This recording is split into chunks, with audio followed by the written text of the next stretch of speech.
think it's rolling. Oh god, nope, nope. There we go. Now it's rolling. Think it's rolling? What's up, guys? Welcome to the sound booth. That is also a theater and is also live. Ah, camera. See, last time I was using this, I had Annie in here, so we had to adjust the camera. And of course, I forgot about all that stuff. I always forget about everything that I need to prepare. Having to make these transitions between different workflows, it's stressful, y'all. Hope you're having a good day so far.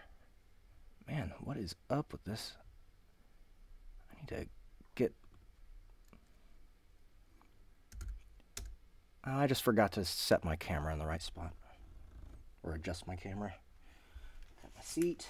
I'm not wearing my headphones today. I don't care what you guys think. I'm tired of having headphone hair. I'm gonna go bald. I totally don't deserve to go bald. Genetically. So, I did not forget my pants. I'm just not wearing them. Okay, let's see. I think that's everything. I should probably just shut down over here. There we go. This way I can look at Facebook on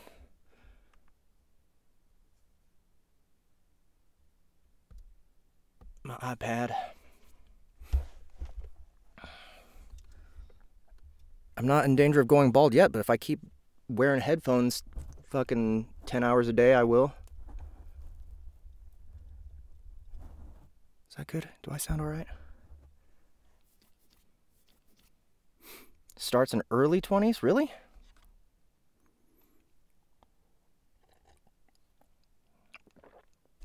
So how do you guys like the new logo, huh? Got Mike Fenton on the job now. If you guys haven't noticed, things have been changing just a tiny bit at a time over at the Sound Booth Theater. Mike Fenton is our new marketing and web guy, and he's just making things look nice around here. But he's also taking care of some legal stuff because there's some changes a-coming. Lots of changes. I'm not going to spoil those changes right yet. I'm not going to talk about what those changes are until they start getting implemented, but they are coming, I promise. And though this show still hasn't caught up to where I'd like it to be, it's definitely gonna happen soon. The future of Sound Booth Theater looks very bright. So I'm excited to get started today. It's gonna be a short one, 3 requests. Let's see, did we get...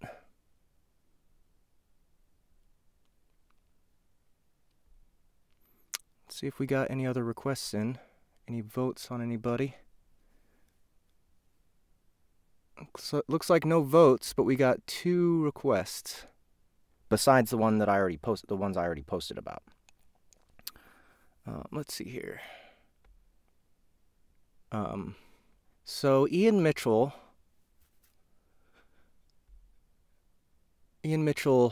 requested some more RWO, but also Danny Katz requested something, and I haven't done any of Danny's requests in a long time, because he's been continuing to request that dragon one, which I'm not so fond of. I gotta say, I just wasn't digging it as much. But the one that Danny requested today was called The Games We Play, Chapter 12, Part 1. It's a fanfic crossover of RWBY and The Gamer. Character details will be in reply. Okay. So, I'm not sure what The Gamer is, but I know RWBY is It's that Rooster Teeth production that I've never actually watched, but it looks cool. I remember when they first brought it out, they had this cool trailer of the red their Little Red Riding Hood character, and it was a lot of fun. But I never jumped on it. So that might be cool. I'm gonna do that one last tonight. But let's see. Is this live yet? Okay, I can see people. I want to see if I can watch people comment on Facebook. Oh, no, no. Shut up. Shut up, me. Can't have that happening. So we're about ready to go. Speaking of those changes with Sound Booth Theater, I want to take a little bit of time to thank a couple people, especially. Those people are Blaze Corvin and William D. Arend. Those two guys, their audiobooks have been going through the roof in the past month. It's in such a way that it's given me many, many opportunities.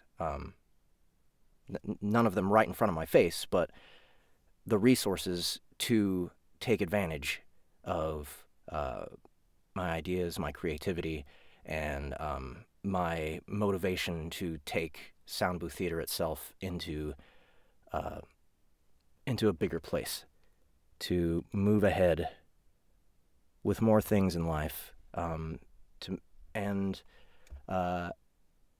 it's because, you know, this new audiobook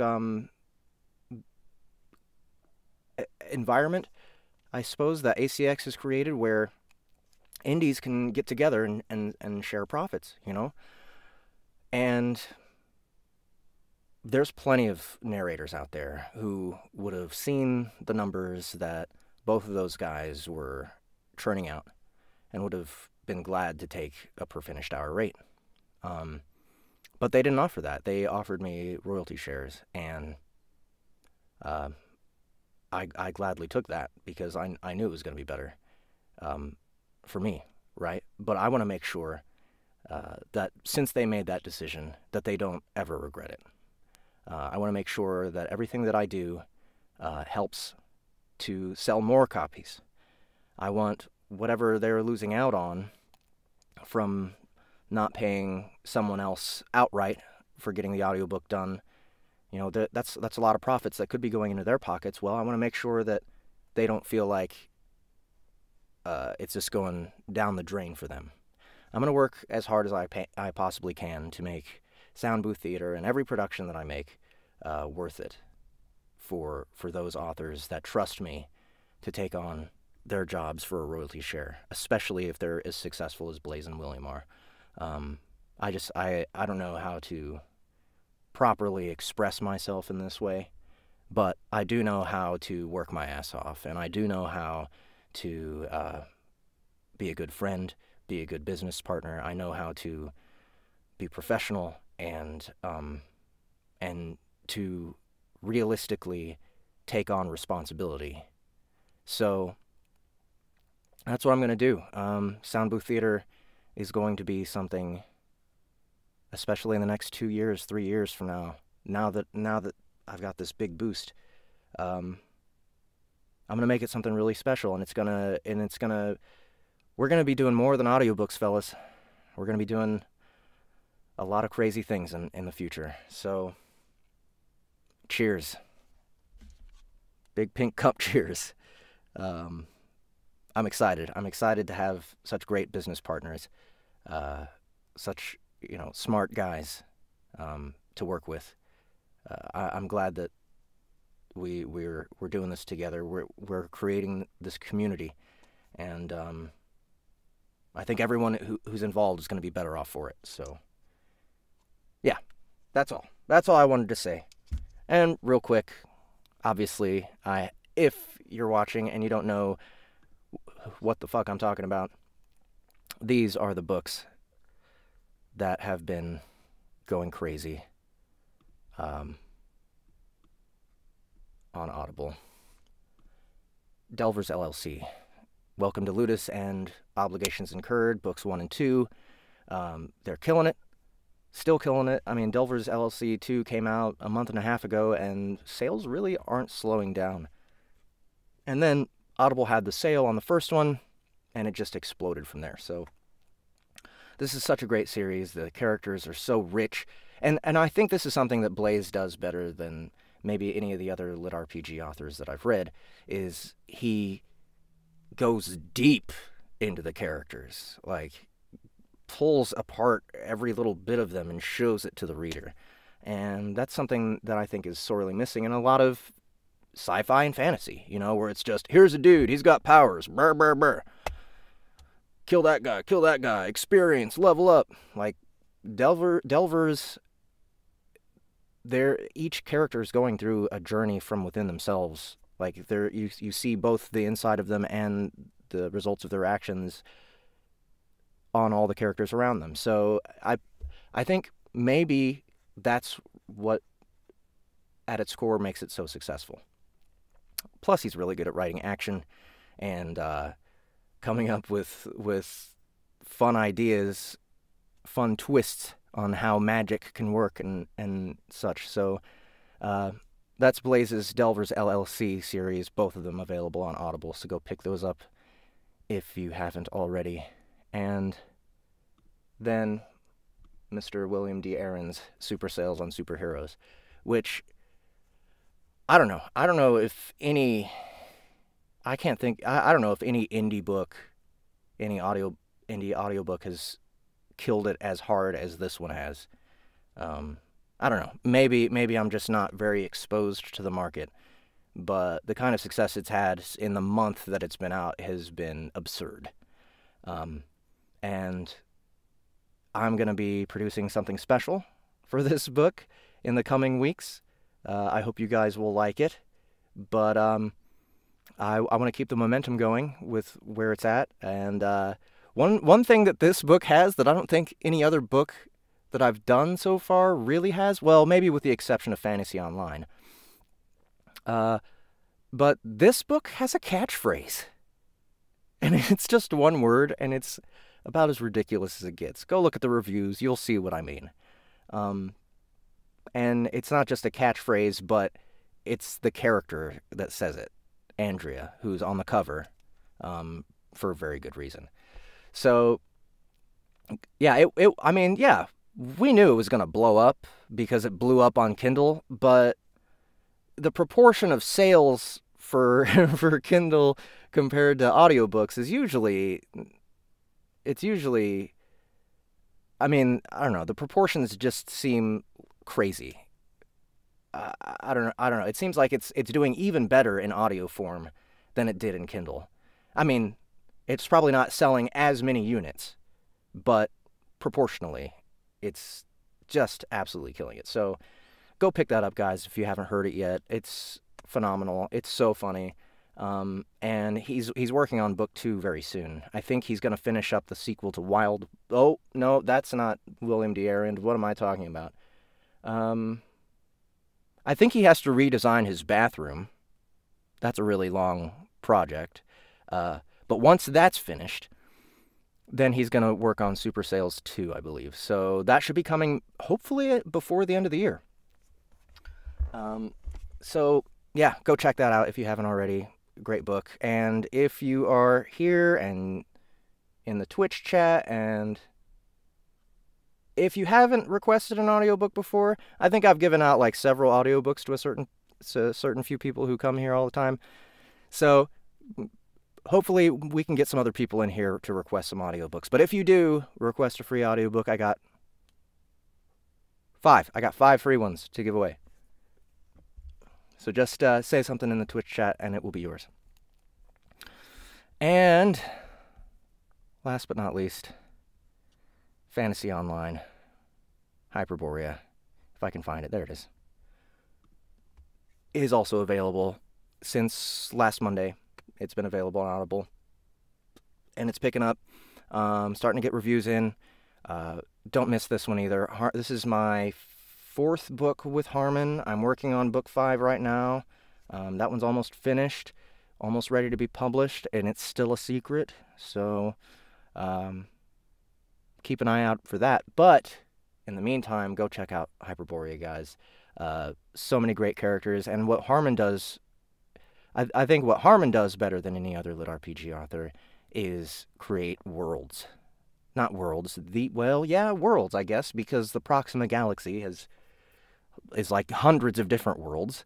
And then there's the Earth that all these games come from.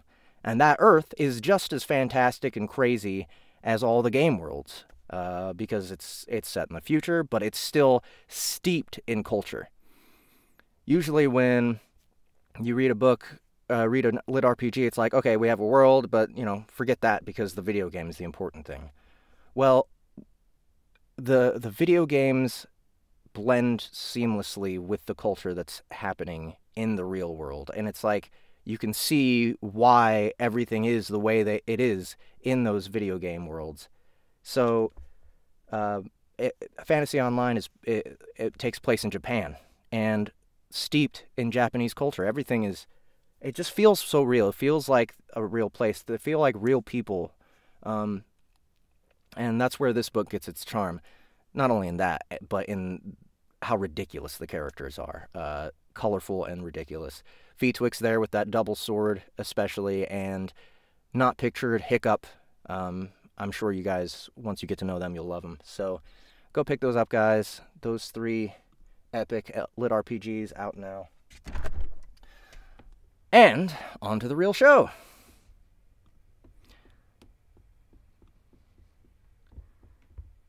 Sorry, I had to open that door.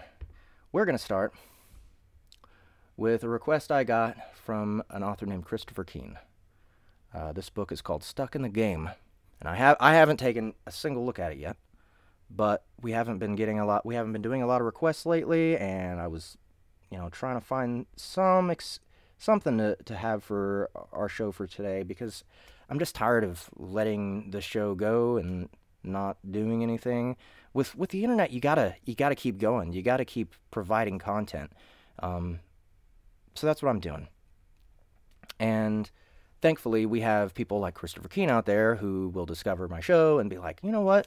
Maybe their audience will appreciate my content. And so hopefully this will appeal to you guys, and you'll go check out his work. But yeah, he sent me the document. Let me see if he sent any character direction. It doesn't look like it. All right, no character direction as far as I can see, so I'm gonna wing this, guys, and see how it goes.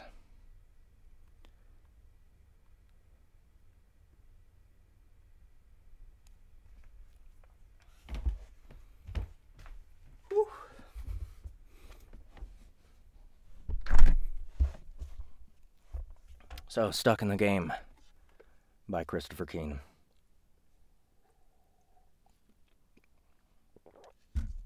Has anyone been talking shit on Nope, no one's talking shit on Facebook. Alright.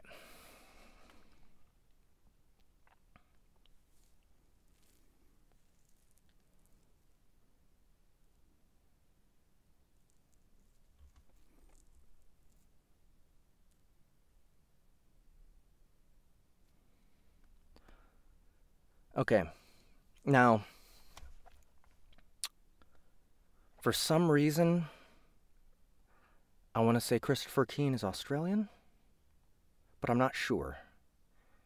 So, I'm not going to put that pressure on myself to act Australian, because Australian is it's a difficult accent for me. I haven't practiced it very much.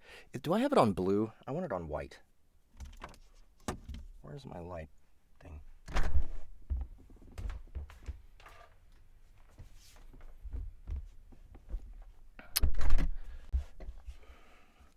There, that's much better.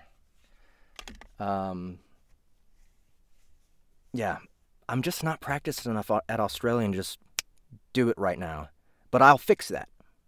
This kind of reminds me. I've been meaning to fix that. I've been meaning to brush up on my Aussie and my Kiwi. So those are things that are going to happen soon. But But for now, I'm just gonna act like a Yank. I don't see the guy's name.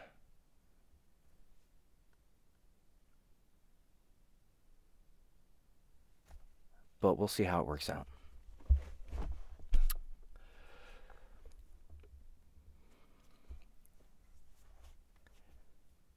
Sitting down on a wall bench at the edge of Yarburn, I let out a heavy, satisfied sigh. Finally, I had a few minutes to myself after catching up with everyone. Maybe I had gotten so used to being alone in Lucenir, but as the others got ready for our expedition, I felt I could relax for a moment. Let's scoot back a little. There we go, that's a little better. A week ago, I would have been hesitant to even go out into the world without data-lent. Data-lent or day-talent? Da-talent? Data-lent. Let's go with data-lent. Neither of them sound good. A week ago, I would have been hesitant to even go out into the world without data-lent there to guide me. There was always a chance that I would be attacked by another player. What Data said was right. There really is a big difference between playing the game and just surviving in it. As I waited, I watched the giant flying mounts shoot into the sky and come in to land, and wondered when I would be able to get one of those to fly around.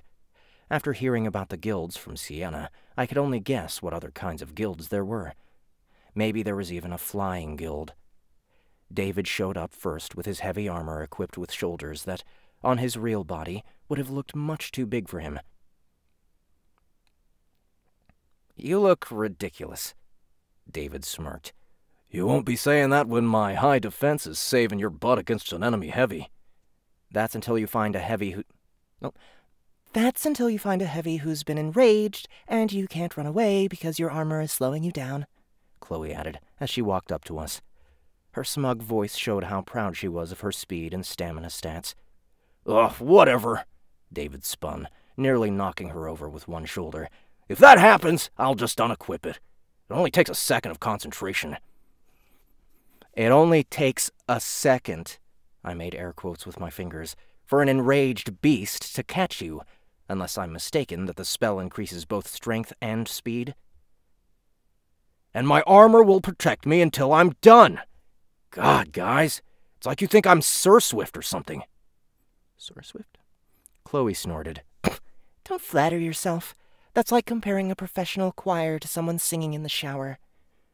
Carrie arrived and sat down beside me just in time. Carrie arrived and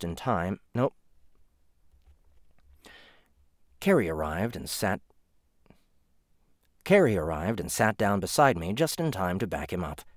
He's right, though. It's not like I'm going to let a teammate get killed when he's mid-menu. What kind of white mage would I be? Alright, this is a doc, so I gotta carefully zoom in every time I turn the page. I'm gonna have to set up some more strict rules. Strenuous. You guys need to do more heavy lifting. No. Come on, zoom, Kindle. Don't do this. Isn't it fun watching me struggle with technology? That's part of the show. "A white mage who cares more about letting the spellcaster survive," David murmured, his eyes drifting to me. "What's that supposed to mean?" David raised gauntleted hands. "Well, considering we know what would happen to you if you got taken out, it's only natural that Chloe and Carrie's priorities would be skewed toward you." Chloe smirked. My mom always told me not to Excuse me. My mom always told me not to neglect my vegetables. "Hey, I'm not a vegetable. It was only the part of my brain that controls motor function that got damaged." Chloe shrugged. Same thing.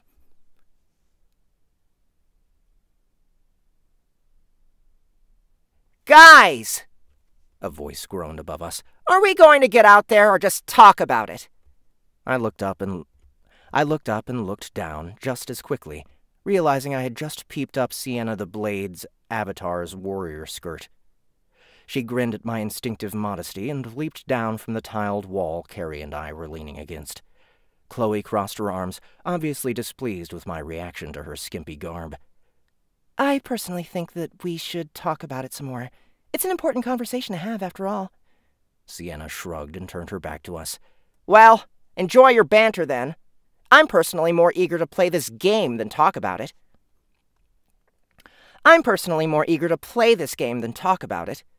Me too, actually. I stood.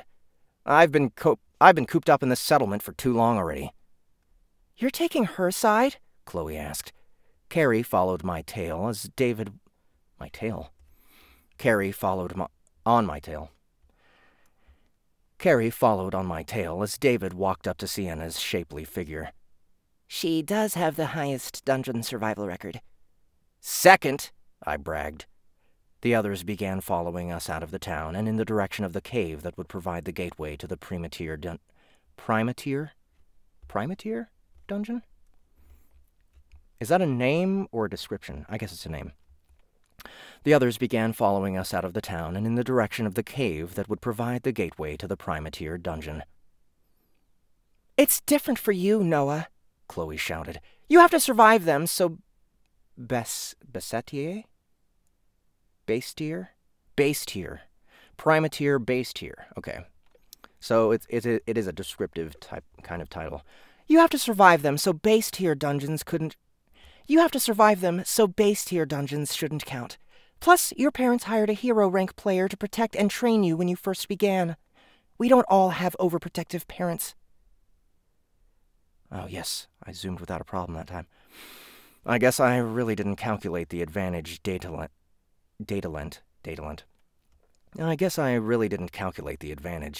had given me by showing me the ropes when I first arrived. I'm quite happy with being the bronze medal in this argument, Carrie said.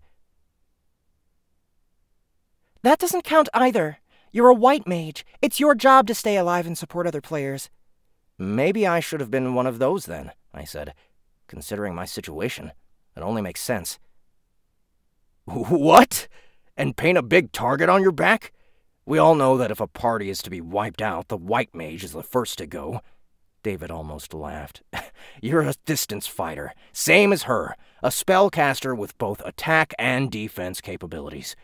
You have a tank as a meat shield in front of you, and a white mage healing you from behind.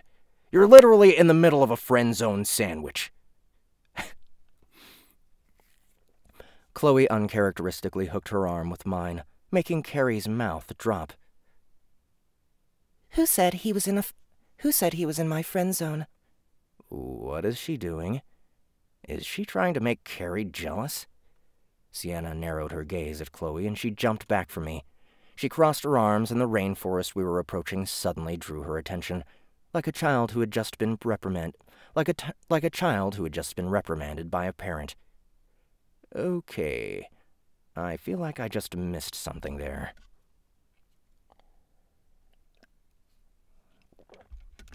A lot of banter happening. Try and get used to these characters.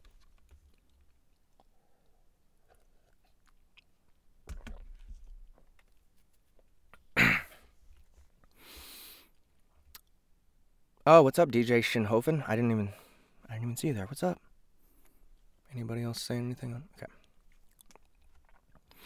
When, with Sienna the Blade, a maxed-out speed and borderline hero rank player, leading us, I could see David's stamina bar was lagging by the time we reached the foothills.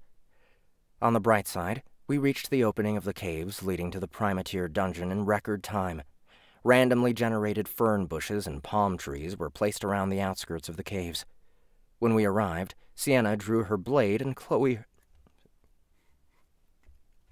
That was awful. Sienna drew her blade and Chloe her daggers as they moved out in front of me. I remembered how Data had warned me of the false sense of security the shrubbery gave players as it was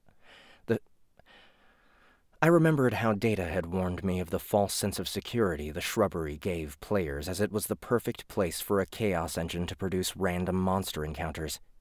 We approached cautiously, and I mentally brought up my key triggers to make sure the spells I wanted were in there for shortcut use. Having the most hit points, David moved toward the trigger point before the bush. One of the tree's leaves rustled. It couldn't have been a mountain lion, but a pterodactyl-like air Rex was still a possibility.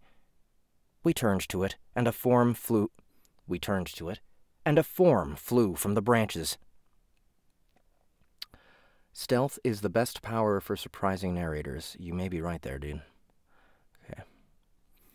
One of Chloe's throwing knives spun up and caught it before it could reach the sky.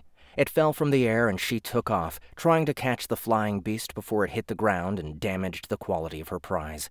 It had happened so fast that I had barely seen the monster's entrance, let alone Chloe's throw. Skidding to a stop as she caught it, Chloe pulled her knife from it and then spun, holding it up by its talons with a big grin of success on her face. What's up, Aram H? I can't tell what that picture is. Can someone tell me what that emoticon is?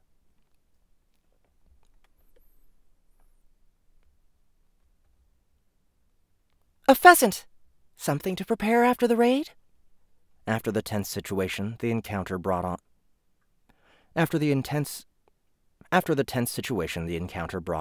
The anticlimax of the reveal made us laugh in relief. Random encounters were just that. Sometimes it was something as weak as prey you could get a resource item from. It's a mask. Oh, what does that mean? Does that mean I should recognize Aram H, but they're incognito? They don't want me to know that they're here? I'm feeling very, very paranoid now. Thanks, Aram H. Something about Chloe's reaction to finding the monster reminded me of how excited Sue used to get when she found an ingredient on sale that she needed for a meal. Neither of us were poor, so her excitement must have come from her simply being a frugal opportunist. I never really appreciated how much it lit up everything around her until I recognized a similar expression on Chloe's face. Seeing it reminded me of how long we had been apart, and lent weight to the cold feeling that I might never see her again. I guess the coldness that I felt in Lucinier wasn't just from the artificial weather I was training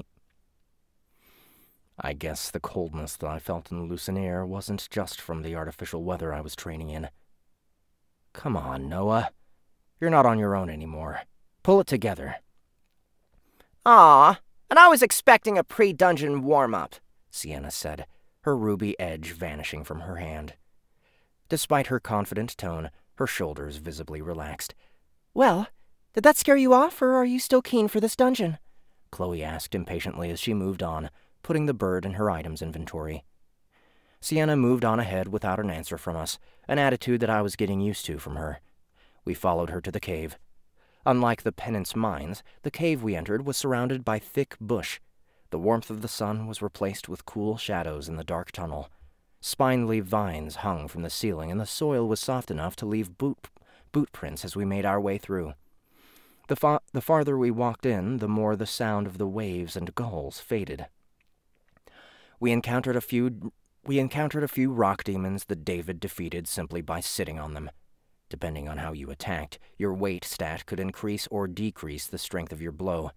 Seeing David use only his massive weight to defeat enemies, an idea struck me.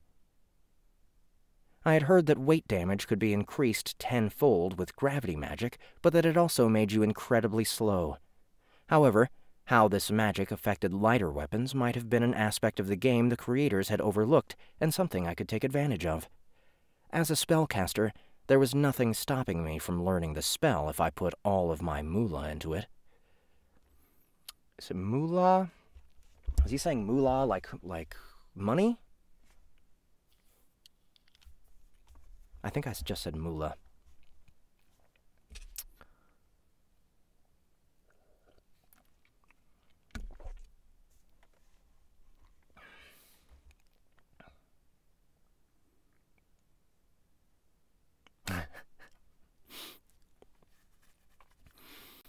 Well, whoever he is, he's welcome anyway. As long as he's wearing clothes, and not just a mask. I stopped and checked my stats. After this dungeon, I might have earned enough moolah and skill points to buy a gravity spell if I found out where to unlock it. And if I use it with my crystal blades when... What are you staring off into space for? Carrie asked. I shook myself from my daze and turned to her. Her expression was worried for some reason. as though concerned about how I was feeling. You don't have to worry, she said with a wide smile. I'll cast a protection spell on any of you. I'll cast a protection spell on you if any big creatures begin and... Big encounters.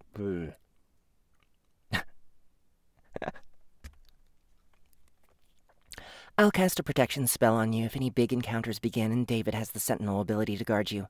Damn it. I'll cast a protection spell on you if any big encounters begin and David has the sentinel ability to guard you. Twitch ads. Oh. I'm not concerned. Sienna told me the Chaos engines are mostly at the start of the Goblin Dungeon, where our stats will be full anyway, so I don't think we have much to worry about. Sienna fell back to join us and raised a ginger brow at Carrie. That's true. But for the same reason, it would be smart to be wary of the beginning. Random encounters at the start of a dungeon give a higher chance for an ambush as soon as we enter. So I go first again? David asked. No way! If there's no choice but to run in blindly, then the best defense will be a good offense. More burping. I think my burps wait until I'm doing this show to show up. They're like, hey, let's ruin this guy's whole stream. Just a misclick? So you came in here on accident? That's fine. Just stay. Just hang out. Or was it the mask that was the misclick? So you're not even wearing a mask. You're completely nude. Thanks. Thanks for showing up, guy. Alright. I dicked around and I lost my spot.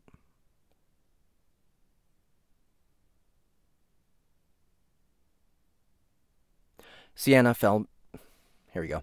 Sienna fell back to join us and raised a ginger brow at Carrie. That's true. But for the same reason, it would be smart to be wary of the beginning.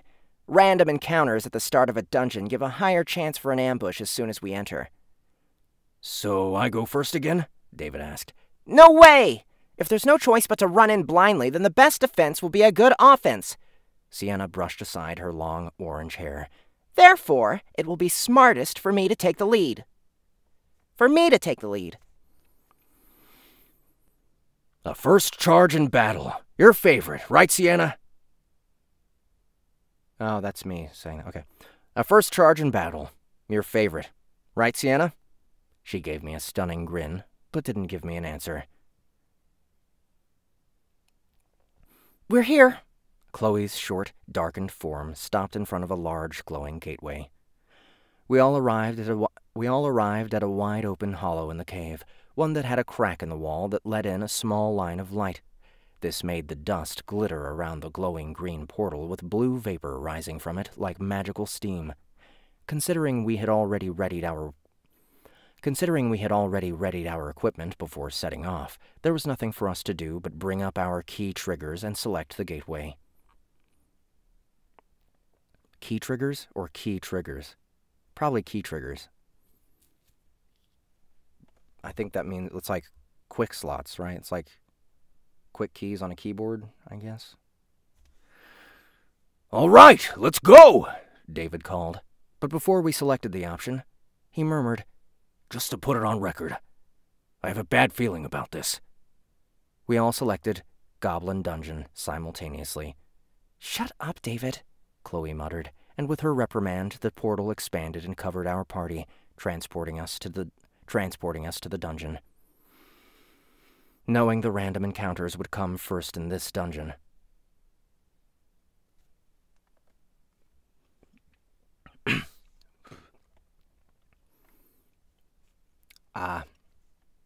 Well, I'm glad you made it this time. Knowing the random encounters would come first in this dungeon, I stayed where I was until my blurred vision gained shape in the form of a colossal rock bridge leaning out over an endless abyss. All around it were the corpses of soldiers. David kicked the helmet of one lying on the barrier, and the skull rattled inside as it rolled away. Although only a decorative effect, the fallen soldiers certainly made for an ominous sight. Sienna stopped her charge and looked around with narrowed eyes. For some reason, no enemies were appearing. What's going on? Chloe asked. wasn't the Chaos Engine supposed to be at the start of this dungeon? So I've heard. Sienna moved over to the bridge. Don't let your guard down. The lack of dungeon monsters put me more on guard than the dark void below the bridge. If this dungeon had a roof, I couldn't see it in the distant mists above us. Well, I'm glad I said it before, but I have a bad feel— Shut up, David! Chloe yelled again and turned to Carrie. Hurry up and cast your status effect magic. If something does appear, we'll at least be boosted for it. Okay, Carrie stuttered, and started waving around her white rabbit ribbon. I don't get it. Did the first random encounter just so happen to be nothing at all? I suggested. I mean, no attack at all would be just as random as a powerful demon, right? Sienna's ruby edge flashed as she returned to her items pack. No, I don't think the Chaos Engine works that way. Two things happened at once then. First, the bridge began to rumble, and then another glowing gateway appeared at the other end of it. From it emerged not a monster, but another party of players, at least a dozen of them, charging out of it just like Sienna had. What are they doing here? Oh, I get it now. David's eyes bulged at his sudden realization. I think we all get it now, Chloe said as though it were obvious. Well, I don't, Carrie said nervously. What's going on? Sienna smiled and pointed a finger at the oncoming players. Ha! They were kidding about these Chaos Engines creating random encounters, though I had no idea that this included encounters with other parties coming to the dungeon. You mean— I didn't want to finish my sentence as the revelation hit home. Yeah, Chloe continued, her tone impatient as she raised her black daggers. This party is the first encounter in this dungeon, and they have twice our numbers. Despite what Chloe had just said about the disparity between our team sizes, Sienna still yelled, I like those odds! Her ruby edge flashed back into her hand, and she ran in as the other team approached. When they met, one slash from her took out half of the hit points of one of our opponents, and after a short struggle, the second swing finished him off. I grinned and ran in after her. After all of my time grinding, I wasn't going to let her have all of the fun. Passing David in his sluggish jog, I summoned a crystal blade and struck down on the first player who looked to be of the warrior class. The warrior raised his own sword to parry, and I saw him actually grin as my blade shattered against his own. After all, my sword's strength was high, but its durability was 0.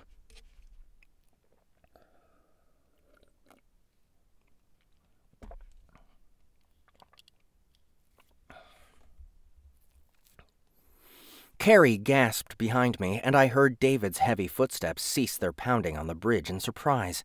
I then heard Chloe call, Noah, what are you doing? I must admit that having one opponent fall for my misdirection was pretty satisfying, but having everyone be shocked by it, now that was just a thrill.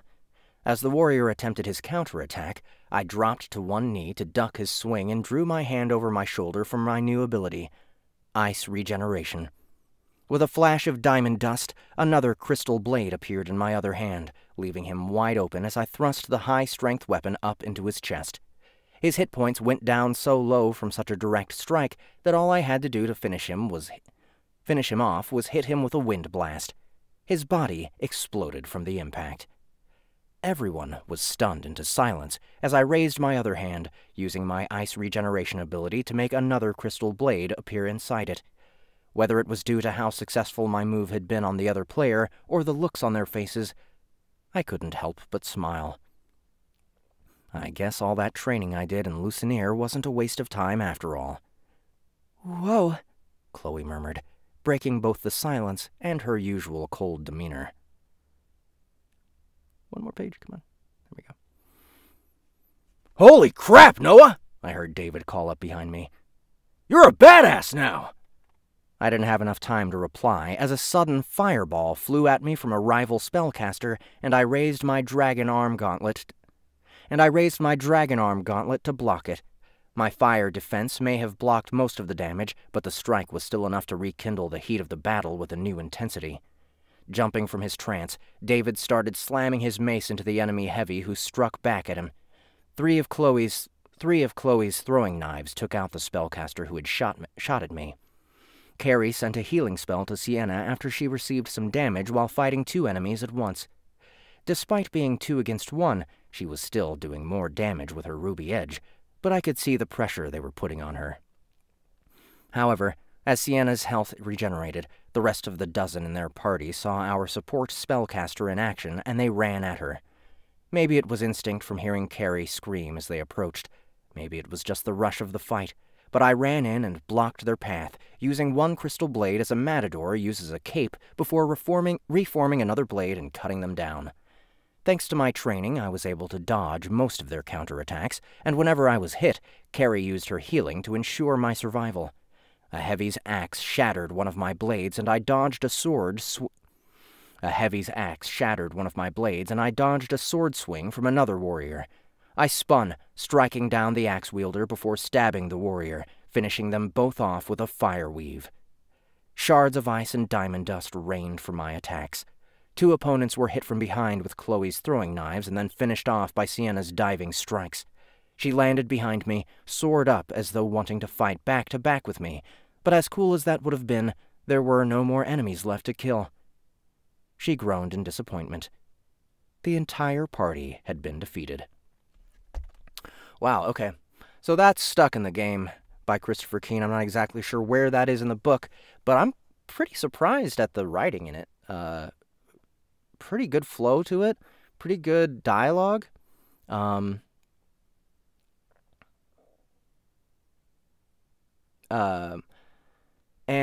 Actually, the action scene was really well written. I liked that. So good job, Christopher Keene. Thanks for the request. I hope you're here watching or that you'll watch the replay. That was a good request. So thank you so much. And I hope it got people interested in the book. All right, what else are we doing now? Something from Kenneth Tay here.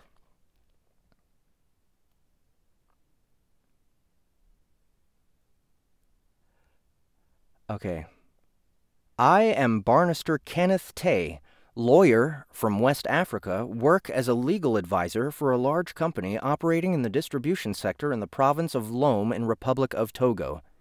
Can you receive the transfer of $1.7 million USD into your personal bank account for our mutual benefit? This money belongs to my deceased client, a national of your country.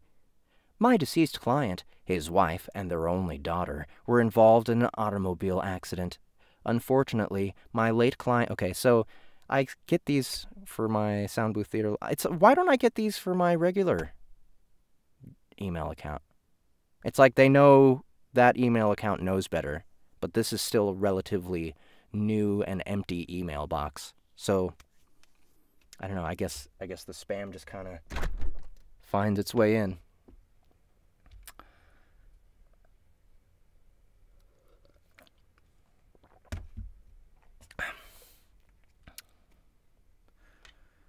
Mr. Shinofin, I don't know how to pronounce your last name, I'm sorry. Have you ever requested anything here? You ought to do that sometime. I think your books do pretty well, don't they? I mean, not that that's a requirement. But people, Shinhofen.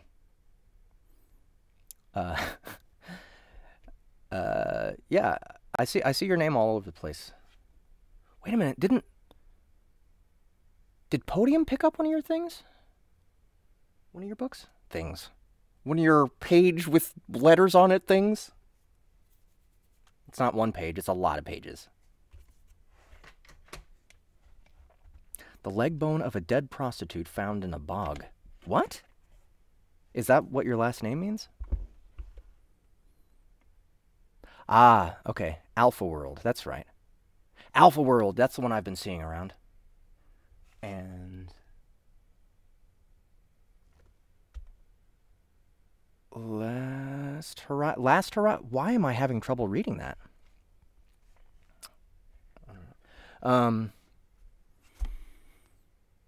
yeah, so here's the thing about requests from stuff that's been published okay, there we go. The problem with doing anything from either of those books, if you would ever want to request something, is that Podium's pretty concerned about copyright stuff. I mean, I've done a couple shows for, like, it was for one of M.R. Forbes's books, Tides of War, and then for Unbound Deathlord by Edward Castle, but those are both Podium titles. So they wanted me to take down the video before the release of the audiobook because they're worried about copyright. So if you want to request something, okay, well, if you want to request something new, that's totally fine too. But if you ever want to request something that you have had published by Podium or by Tantor, definitely ask them first before you send it to me. I mean, I'm totally cool with doing it, but I just want to make sure you don't get in trouble, because I know it's important to keep a good relationship with those publishers. All right, so...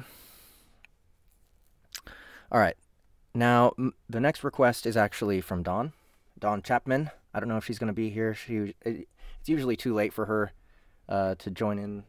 Lau, you're going to get hit by the door. It's usually too late for Dawn to watch, unfortunately, but she tries as hard as she can to make it to shows. So I'm going to read from her book. Maybe she'll be here. We'll see. But I forgot to send that email to myself, so let me do that real quick.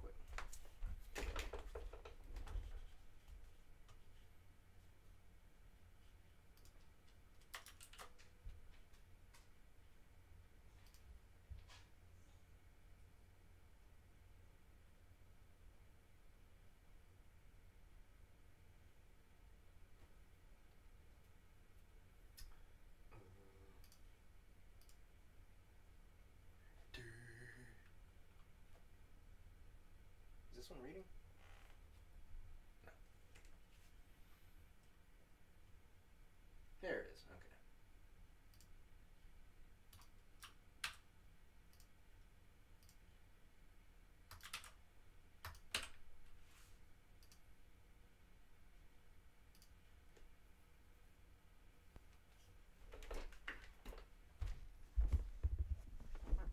Nope, that was the wrong thing. What am I doing?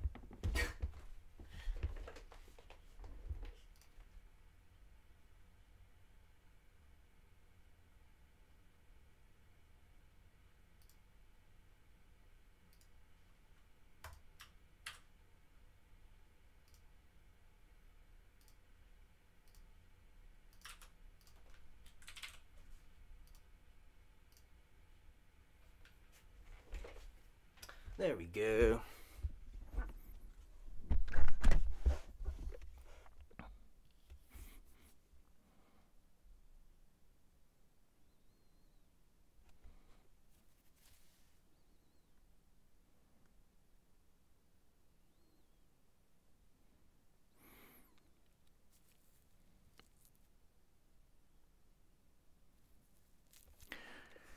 Okay, so it's been a while since let me change the cover here.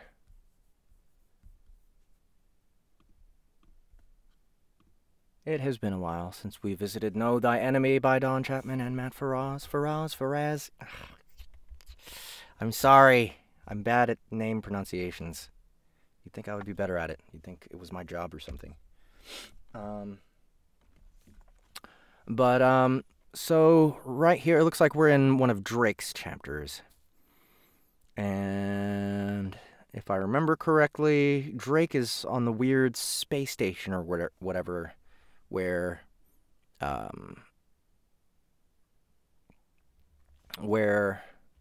Chuck Tingle... No Chuck Tingle today. Oh man, that was... I don't know if any of you guys saw the Chuck Tingle episode. If you haven't, go to YouTube and find it before I take it down. That was traumatic for, I'm sure, everyone involved. since we visited Chuck Tingle. No one knows who Chuck Tingle is, by the way, except Chuck Tingle. He's a mystery writer, mystery author. Speculation is he is a conglomerate of many different authors. But it was terrifying. It was terrifying. But yeah, I kind of want to take it down. Because it... I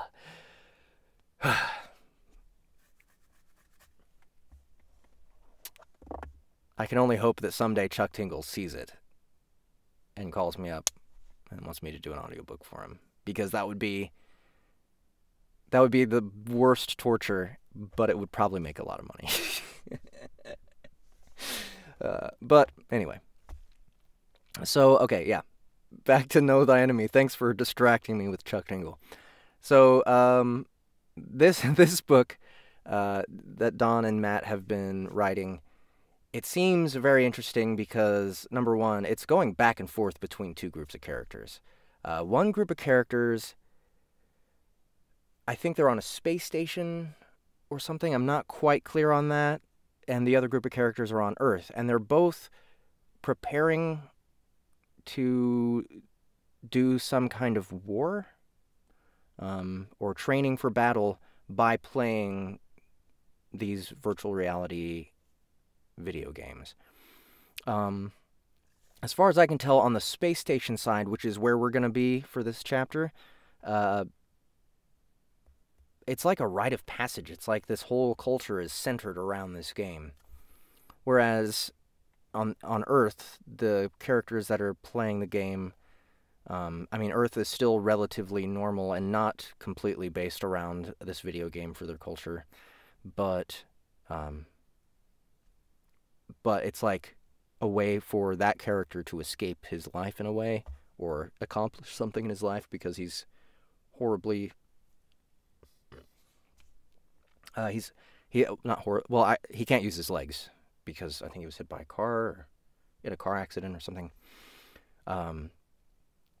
So yeah, he's like doing combat training there. He's going to be a good, he's amazing at it. So I think at some point these two worlds are going to collide. I think that's the way it's turning out. But anyway, so it's been so long since I've actually visited this part, or this book and this part of the book. I can't remember exactly, but I thought that I was using British accents for the characters, and considering that Don's British, I just kind of... No, wait! No, this side they didn't, because I remember they said some very Yank-type stuff, and it totally didn't fit what they were with the British accent. So these people, they don't have one. Okay. Oh, thank you, Sin. Yes, listen to her. She knows what she's talking about.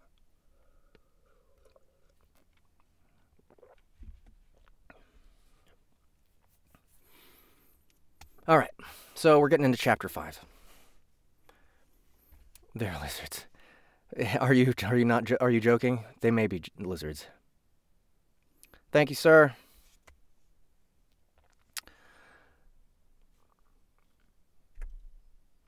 I mean, I feel like you're joking, but maybe you're not. The lizards. Oh, that would make sense. His name's Drake. All right.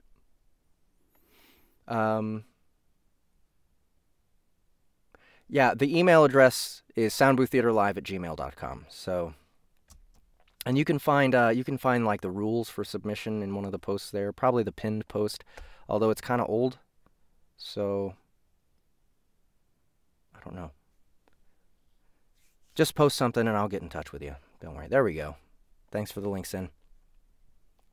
All right, so Drake. Know Thy Enemy, Chapter 5. Okay, so he's right. Somehow I didn't pick that up, that they're lizards.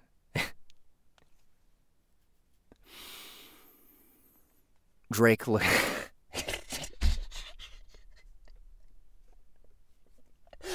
Oh, that changes everything. I'm like picturing these teenagers and stuff going through the space station, and no, they're lizards. Okay. Durr.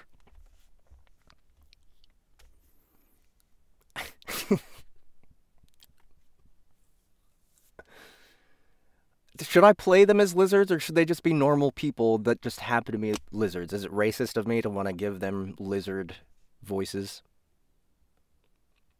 We'll see.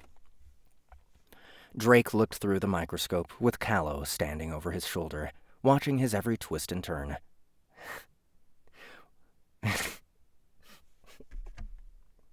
Now I feel compelled to do a lizard voice. I don't even remember who Callow is. They're gonna be normal lizards. They're gonna be normal people. You are all stereotyping lizards. I can't even look at the words without a lizard voice in my head now.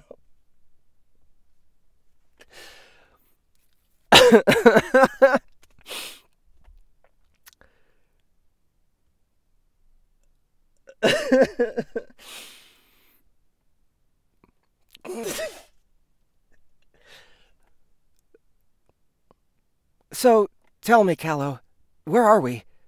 What's this game? I'd only hoped to try out for the guild, not get swept into this. Drake looked up, waving his hand around the room, his eyes falling on the monster. Callow didn't answer right away, but Drake held his gaze. Okay. How did Callow sound? I can't remember who Callow is. He was a bigger guy? I think he's a bigger. It says falling on the monster. I think he's saying. All right. I'm starting over with lizard voices.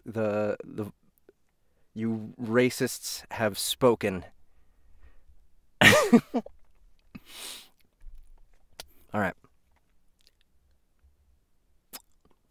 I gotta do it without smiling so much. It's really hard to narrate when I'm smiling. Drake looked through the microscope with Callow standing over his shoulder, watching his every twist and turn. So, tell me, Callow, where are we? What's this game? I'd only hoped to try out for the guild, not get swept into this. Drake looked up, waving his hand around the room, his eyes falling on the monster. Callow didn't answer right away, but Drake held his gaze. I'm not sure what I'm allowed to tell you, but I think you've already seen a lot of things you shouldn't have. Callow moved closer to him while he worked. The team was invited to play this game a few months ago. The planet's called New Ararat, and we were hyped up on the offers of a new loot, new experiences, and the chance to become the best team on Ragaliz. It has a hostile environment, as you've already seen. Drake turned the focus on the scope, looking deeper into the DNA strands of 3 creatures. Go on. Well, when we got here, things were very different. It's nothing like we'd been promised. The Pardo, the local species, and NPCs seem to have ulterior motives. They help sometimes, then they don't. It's almost as if they're sentient and not created by the game designers. Each time we come in, there's another mystery.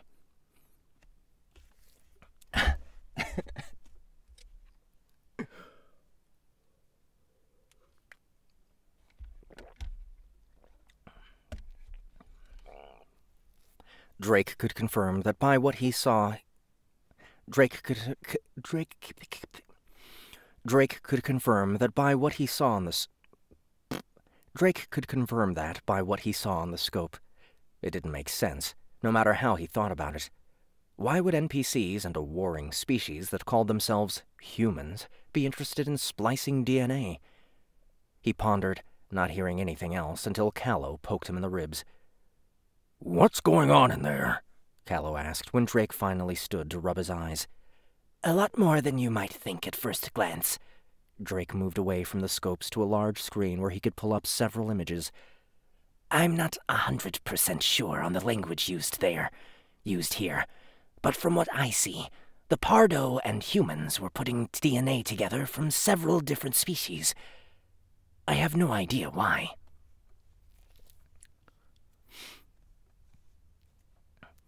Drake looked over to where the others in the team were still talking. He wanted to know what they were chatting about, but he couldn't hear them. It was heated either way, and that worried him. He looked back at Callow. What kind of game is this where DNA sequencing is a task? Callow shook his head, and his eyes twinkled with curiosity. Well, I don't know.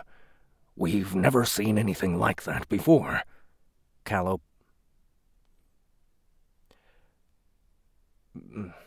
We've never seen anything like that before.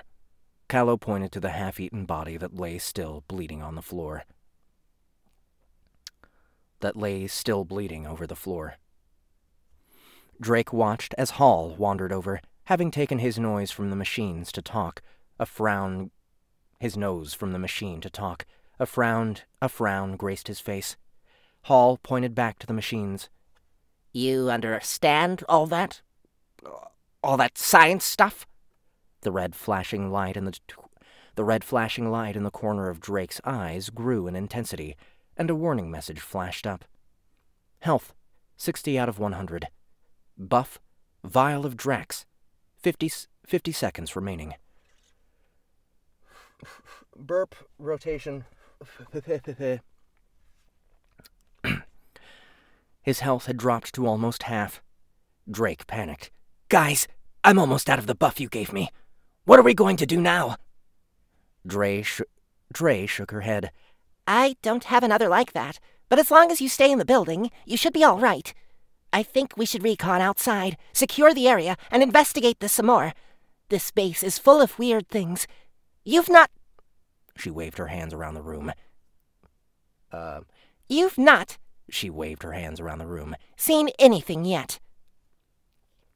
Drake didn't really want to look around, but Marissa's voice popped into his head, along with the message.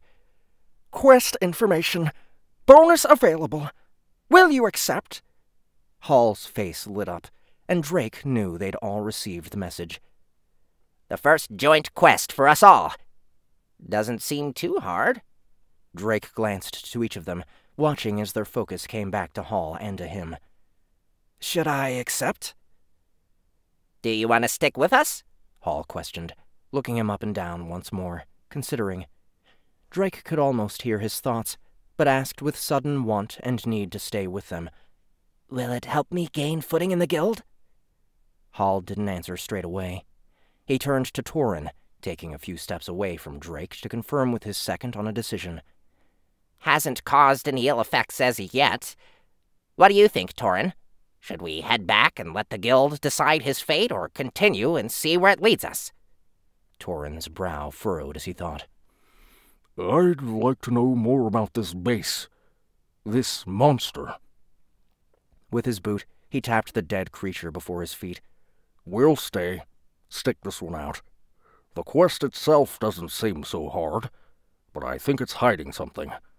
There's more to it than just a simple seek out, don't you think? Hall didn't look back to Drake. I agree. We'll proceed with extreme caution. I'm going to take the bottom half of the building, again with Callow and Vic. You and Dre take Drake down below where we saw the others. Drake pondered what he meant, and although he wanted to ask, he didn't. Torin glanced in his direction and, with a nod, indicated the door. Come on, we're heading down. Let's take it nice and slow. Stepping away from the machines, Drake moved with Torin to the doorway. Keep your eyes peeled. We've checked the floors once already, but that doesn't mean something can't appear. Who's saying this? Does the game have a habit of throwing extras into the mix? I always expect the worst, and there could be hiding spots. Dre slinked in behind them as they navigated through the door. Dre raised her weapon and moved ahead, taking point. Okay, wait a minute. Have we done her voice yet? Okay, we have. Where'd it go?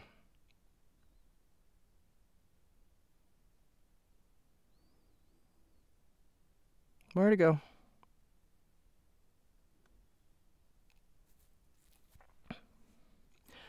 If there's more down here to see, can you at least warn me as to what... Drake fished inside his jacket and pulled the smaller hand weapon out. As far as a gun went, it didn't weigh anything, but on contact, the stats popped into view. Drake read through them and clicked the screen away before he fell over a... What? Drake read through them and clicked the screen away before he fell over his own feet. What? I don't understand what happened there. He just, like, fell? Like, he just...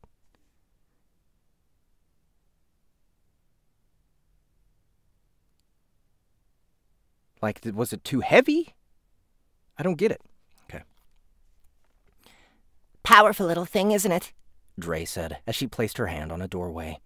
The door slid open to reveal a set of stairs. Drake had seen many weapons when gaming with his brother, but he neither liked guns nor enjoyed their destructive capabilities. Give him a sword any day.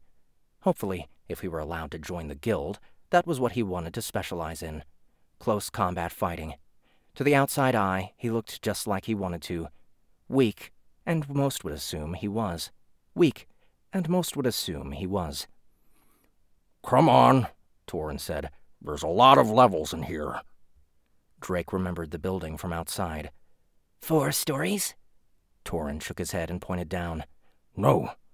Where we're going, there's a lot more. This place is huge."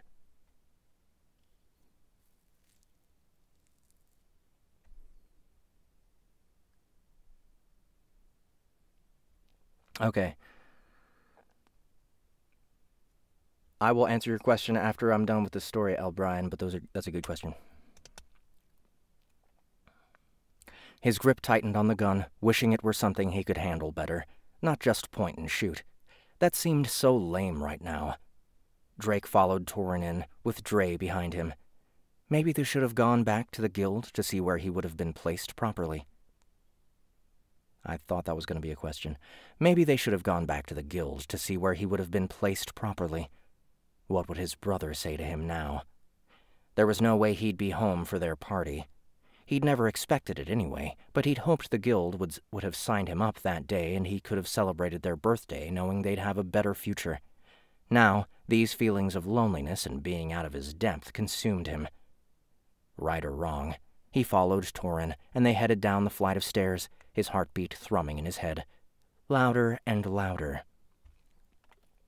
Reaching for the handrail, Drake noticed that there were tiny bumps as his hands slid along the surface. The more he felt them, the more they started to mean something, as if they were carved in the wood for a reason. He stopped, with Dre almost running into his back. What is it? She asked. Torin moved back to secure their stationary position. Drake felt further along the banister, feeling each nook and bump. This is a language, he said. Etched into the banister. Almost missed it. Each bump, recognizable, an old dialect of theirs. Each bump, recognizable, an old dialect of theirs. Finding the pattern and following it around for a few more minutes, Drake caught a fingernail on a notch. Almost like a catch. It couldn't be... Could it? That simple? Hold on, guys. There's a lever. He glanced to Torin, who nodded. When he flicked it, there was a resounding click, and the floor beneath their feet vibrated. The wall to the left slid open, and they all stared wide-eyed. It revealed a hidden space, a dark corridor with a dim light at the other end, seemingly miles away from their position. Torin edged closer to his sister. "See what I mean? Expect the worst." You didn't see this before? Drake asked, already knowing they hadn't. Dre placed a hand on his shoulder. No. You okay to go in? Curiosity niggled at the back of his mind. Almost enticing, yet nervously, he nodded. I'm good. Torin went through the door first. Dre followed close behind, almost falling when her foot caught on the lip. Drake paused and leaned down to inspect the doorway. This was sealed and sealed tight. Torin and Dre stared at him with blank faces. It means nothing passes through. No bugs in or out. A totally sterile area. That's weird, Dre said, and looked down the corridor. What do you think can be in here? No idea. But they wanted to keep it clean, and we just let the bugs in.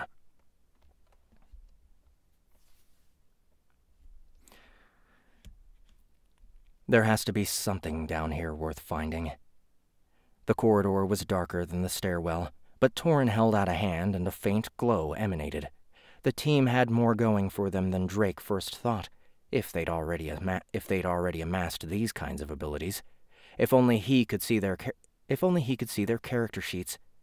But as a close team, he doubted that was possible, unless they invited him into their group. Mascot he'd be for a while, no doubt, until they got fed up with him and shipped him back to face the guild for a decision. Drake shoved that thought to the back of his mind as he continued. Hopeful. Torin wielded his hands like he carried a torch, the darkness taking on an eerie, bluish, cold glow. Drake shivered. Hello, he'll take a free book. L. Brian, which one did you want? Out of the 3 that I advertised earlier at the beginning of the show. I advertised Super Sales on Superheroes, Fantasy Online, and any of the Delvers books. Those are the 3. Alright.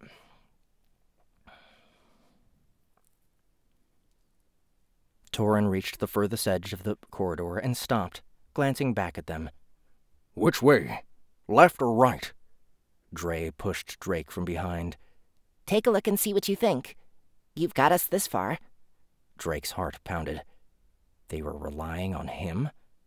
What? Why? His brother's voice sounded in his head. Dummy, because you are not in their group. If they lose you now, they lose nothing of value. He was expendable. Nice. She gently nudged him again. Go on, we're right here. Drake took a few tentative steps ahead. Be brave. With a deep breath, eyes closed, he edged into the open junction of the corridor. Drake expected something, a weapon to shoot out of the darkness and take him down. Nothing happened. What do you see? Torin whispered. Oh yeah, that would help. Drake opened his eyes and glanced from left to right. Nothing, he replied. The corridors were almost the same, empty shells. Then he heard it. A raspy breathing. Torin stepped out behind him as he focused and pointed in the opposite direction to where the breathing emitted. We go that way. The sounds faded as the trio edged on. The corridors narrowed and the material they were constructed of changed. Drake bent down. It's almost like the building was built over this. But what is it? Drake could only surmise, just like his father would have, and he heard his father's voice in his mind. A dungeon system. I guess the entrance you found wasn't something used often. Like a back door. Taking a breath, he spoke clearly to the others. It's been closed a long time. There's no evidence anyone ever used this as an exit or entrance.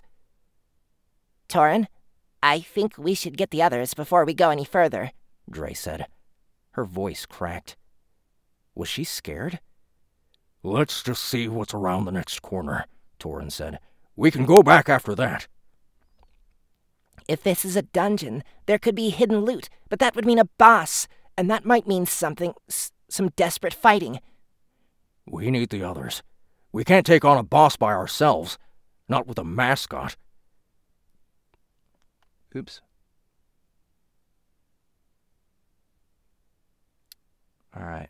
Well, that's confusing. Drake can continue ahead, Torin nodded. No offense, but we can afford to lose you now and see if there's anything else. Then we'll head back and tell the others. Drake didn't want to take offense, but he did. He hated being that dispensable. He shivered, not wanting to be the one who caused the group's demise.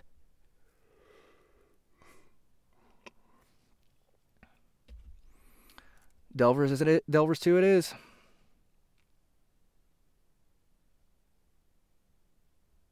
You sure you don't want Fantasy Online, though? Something new. Alright, I mean, you were gonna get Delvers 2 anyway. Let's see. Where we go.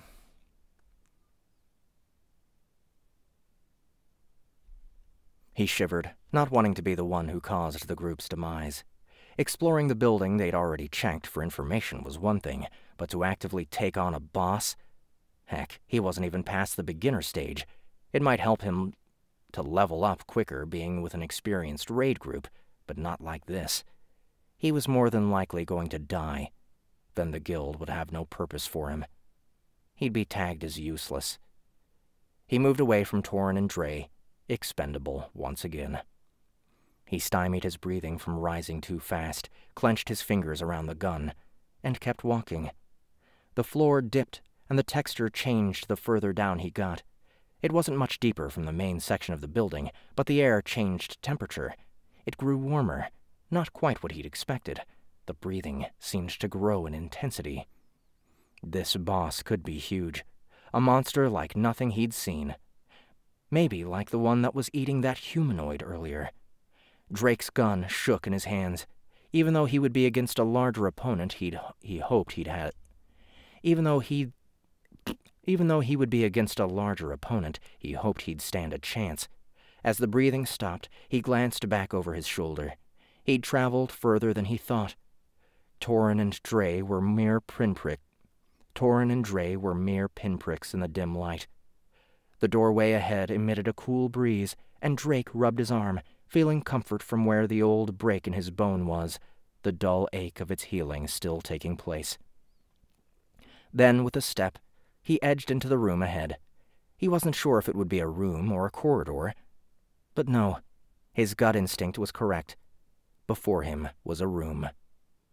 The first thing he noticed was what lay at the center. A large circular section was cut out with hundreds of monitors facing inward. There inside the circle was one creature. One creature with 100 different heads. Drake's hand shot to his mouth, stifling a sob, scream, or moan, any number of sounds that would have echoed around the room. Had it heard him? The creature continued moving about the circle, but a head seemed focused on just one screen. With a grunt, several of the heads spun towards it. Then more turned. Drake struggled to make out what was so fascinating to them. Then he saw.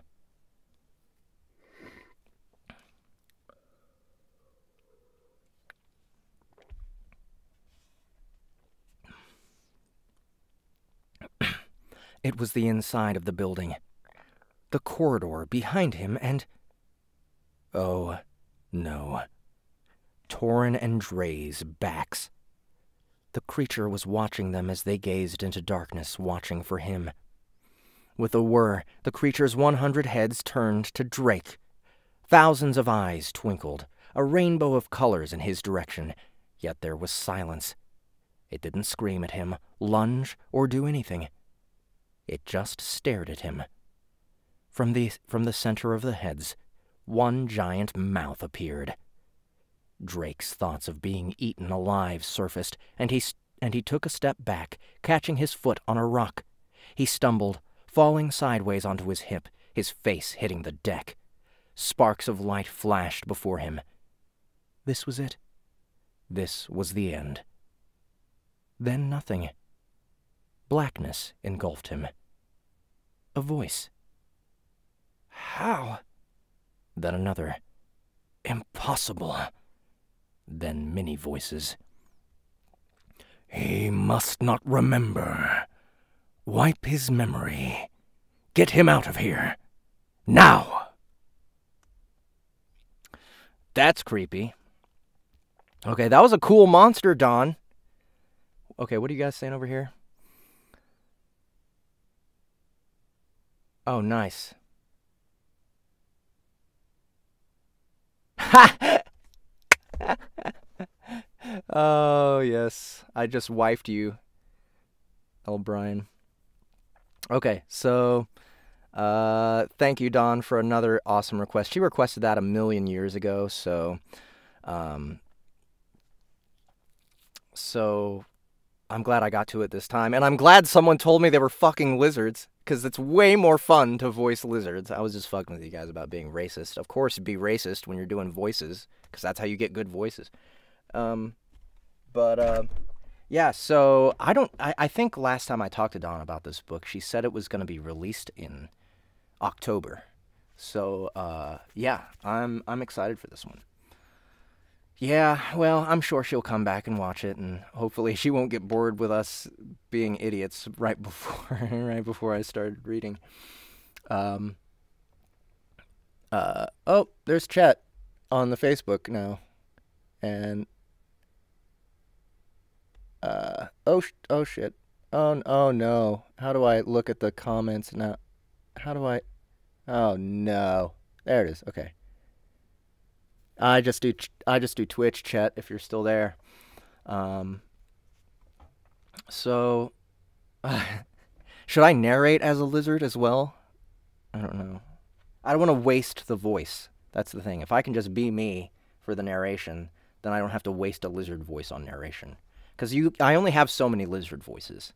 I probably have like 8 lizard voices. So we'll see. Again, thank you, Dawn. Thank you, Dawn, for the content. And we are moving on to the request. Now, Ian, I know you made it to the stream, and thank you for that. But narration would be, yeah, lizard narration would be too much. But here's the thing. I haven't done a request from Danny Katz in forever. And he requested something today, and you know what? Neither one of you guys got any votes. I don't think people get the voting system yet. I need to start posting. Okay, so tonight on the Sound Booth Theater Live page, Facebook page, I'm going to post a thread specifically for taking requests for the next requests only. I don't know when the next request only is going to be, but once I find out, I will post in that thread. Okay, so it might be next week even, because I think I've left my next week open for catching up. Unless I'm gonna be starting Delvers 3 pretty soon, but not next week. I'm sure of it. So we'll see. Well, I mean, I have some people I need to do work for, and I need to talk to people about when their sequels are up and stuff. Maybe it'll be Feedback Loop 4 that I start next week. Not next week, but the week after. So, anyway. So thank you, Don. We're going to go on. Now, I don't have a cover for the one that Danny requested, but that's okay. You guys don't need a cover.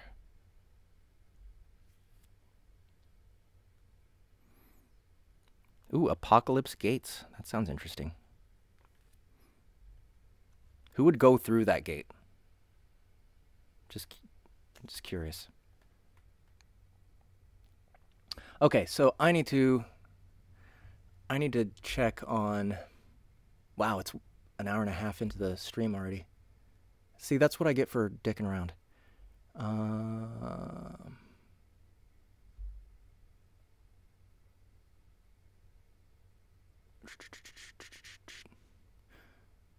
Need to find the link. Where is it? Here it is. Here it is. Okay, so yeah. Okay, so this is the RWBY Ruby, I think, / the gamer. The games we play. Okay. MC is Juan. Oh, John. Okay, it's a typical MC voicing wise. He'd fit with the voice of Ryuugi from Hyperborea. Okay. Adam is the strong silent type, except the MC has been persistent enough that he talks often enough. Blake is a responsible type female teen. Okay. That's enough. I'll do Frank as Adam. And I'll do Prithee as Blake.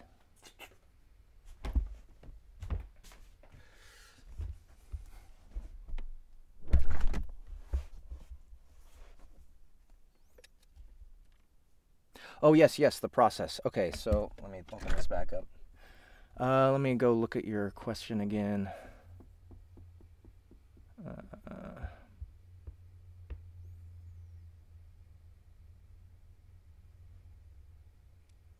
Okay, I've been watching the videos and I've always wanted to ask about the program. It seems like you can hold down a button and record and then instantly go back to a previous sentence if there's a mess up. And you're quickly jumping from narrator to characters, but they each have their own line and color. Okay. So, yes, so I have a main track. I'm multi-tracking, okay? I have the main track, which is the narration track, and it has the most compression to it. Now, compression in audio engineering, what it does is it kind of like takes out all the space in your voice, and it makes it sound like it's real close to your ears, more like a voice in your head. Okay, and also because I produce in stereo, it's dead center. Okay, so that's the narration track. That's where that's me as the narrator. Each other character doesn't have that much compression, so it sounds like they're in a space, and also they're panned a little bit differently, each one. So my main character, my main male character is always slightly to the left, my main female character is always slightly to the right, and then they keep alternating. All my female characters are equalized slightly differently to remove all the sympathetic frequencies. So like when I'm doing a voice, okay, when I'm doing a female voice especially, I'm not using my chest. I'm using all sounds from up here, okay? But even that sound reverberating up in my skull, up in my throat, it's still going to cause my chest to vibrate just a little bit, so you're still going to get a little bit of that man bass bleeding through into the sound, and so I get rid of that with the EQ. But I leave it in for the males, because for the males, my voice is more coming from this area. And then, not only that, but I have, like, for instance, if there's a radio, if someone's on the phone, or if there's monsters, I will pre-engineer what those effects are going to sound like, and they have their own track. So, yeah, that's why it's set up that way. I'm the only narrator that I know of that does this, but I don't know. I mean, there's a lot of narrators out there. Maybe I'm not, but most engineers, most narrators are going to tell you that's a big waste of fucking time. I don't know. Maybe they're right, but I think it makes it a more deep experience. So, at least, you know, for my picky ears, I'm a musician. I'm used to listening to music. I'm extremely picky about what music I listen to. So I'm going to be as picky as possible when it comes to my productions. When it comes to audiobooks, right?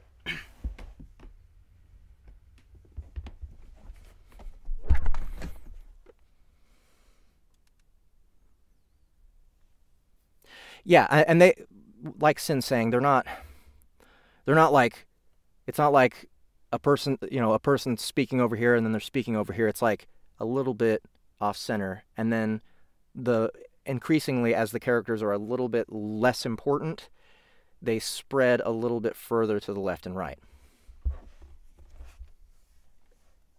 Yeah. Brian says, which makes you feel subconsciously like there are two people on opposite sides of a dialogue talking to each other. Right. It just adds direction to their voice. It really does. I don't think it really gives you a sense of space exactly, but no, I don't hold down the record button. I just hit it, and if I mess up, I stop. And then I go back with my mouse, click where I want to start, and either delete what I've already done or just record over it. Whatever's appropriate for the time.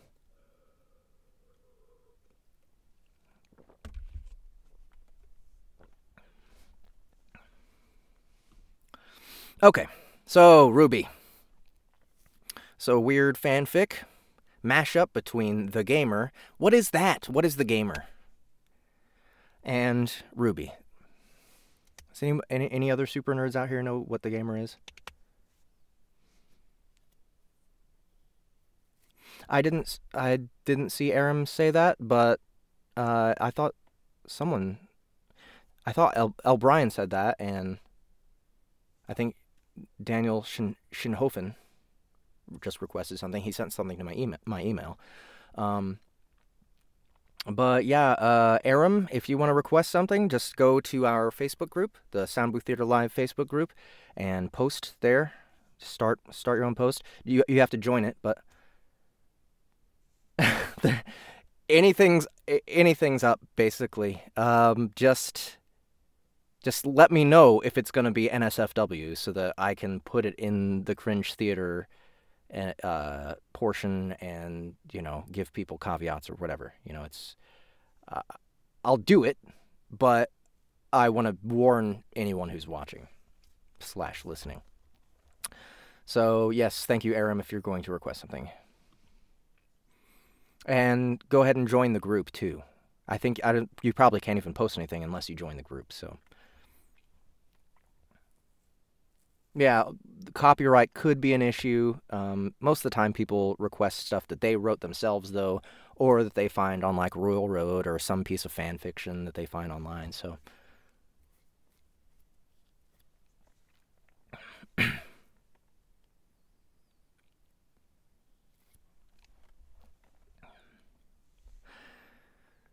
Okay. Nice, thanks, Aaron. The games we play. Skill Tutor. Continued. For a moment, I was weightless. I saw the bright blue sky above me, white clouds drifting by in the slight breeze. Then I saw the earth below me, green grass and brown dirt partially obscured by the leaves and branches of trees.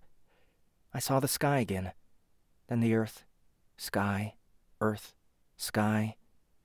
And then I reached the apex of my arc and gravity seized me in its merciless hold once more. I came crashing down and into the branch of a tree. I had begun to think of this entire exercise as the tree's revenge, but it wasn't sturdy enough to hold my weight, so I quickly found it breaking under my weight, sending me plummeting headfirst back to earth. It hurt. A lot. I lay there for a moment, stunned, before Adam appeared by my side, glanced around once, and shrugged before grabbing me by my leg. The next moment, he was swinging me through the air in an unmercifully short arc that ended with my back hitting a tree, before he let go of me. Which, by the way, hurt even more than falling, at least for a few seconds, at which point it immediately and abruptly faded, and I took Adam's offered hand, pulling myself up.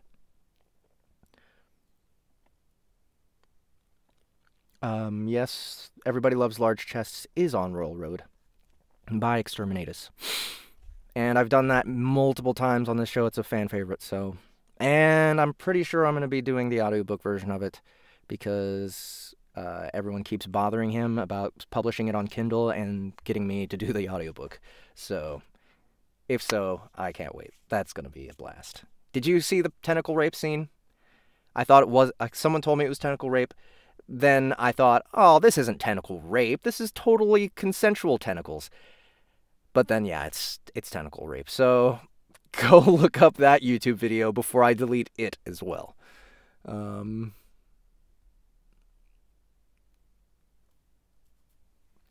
Okay.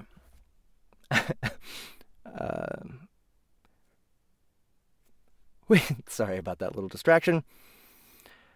Which, by the way, hurt even more than falling, at least for a few seconds, at which point it immediately and abruptly faded, and I took Adam's offered hand, pulling myself up.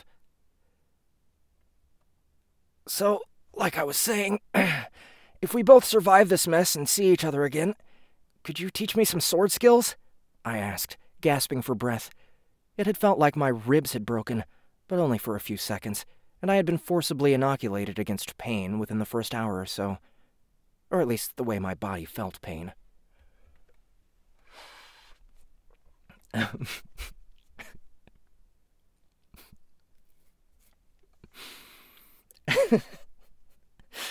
Totally consensual tentacles. Yes.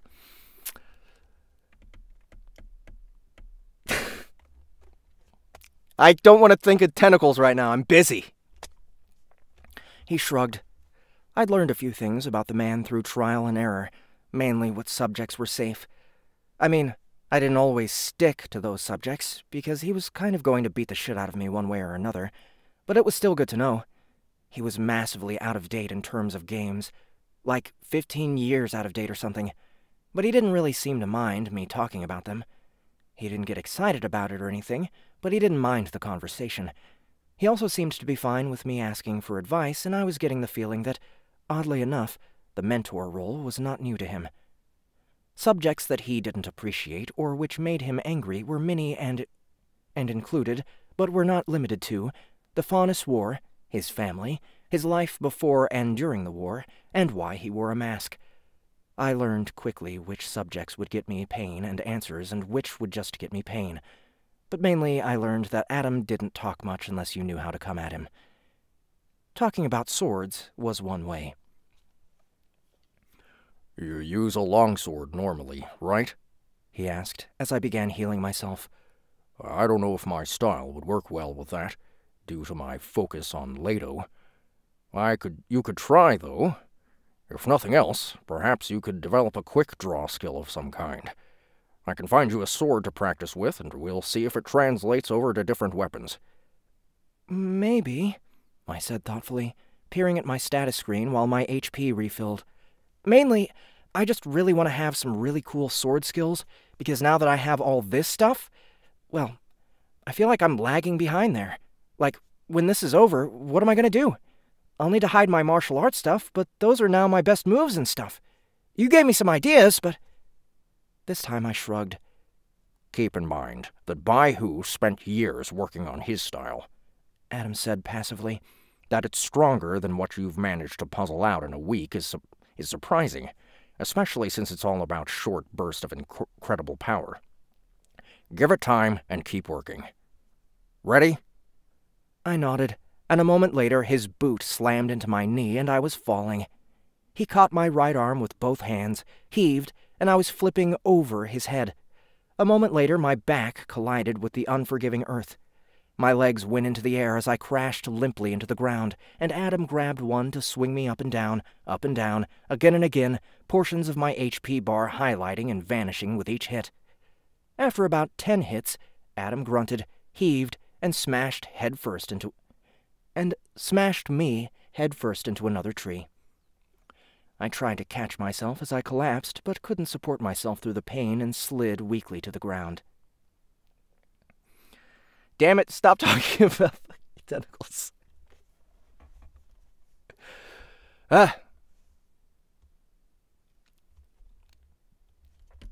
Thankfully, the pain swiftly faded, and I managed to lift myself, shaking my head even as I half expected it to finally fall to pieces. A pair of windows appeared before me as I flopped over on my back. Mastery of the skill Physical Endurance increases. Physical Endurance's level goes up by 1. Oh, hey! I choked. I got another one. Back to normal, I guess? Adam mused, drawing his sword. He gave me a moment to recover and heal myself, and then started stabbing me, pulling his sword free and stabbing me again after a moment's pause, as he had been for most of the last 8 or 9 hours. It was simultaneously painful for me and painfully boring for Adam, hence him occasionally practicing his throws, hand-to-hand, marksmanship, and various other methods of inflicting harm.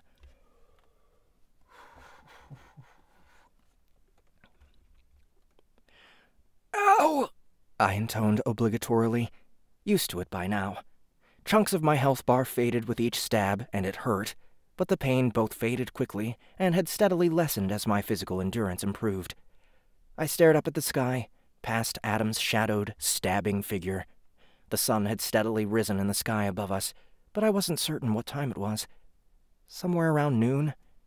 I could take my watch out of my inventory and check, but I didn't care that much. Ow! Adam shook his head, sighing quietly.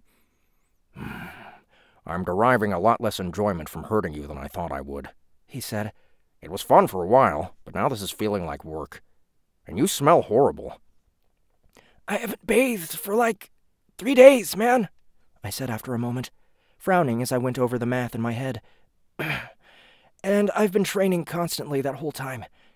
Sorry I don't smell so great right now. Also, I'm not sure how I should take... I'm not sure how I should take that first bit. Ow! Take it as, this is really boring, he said, still stabbing me.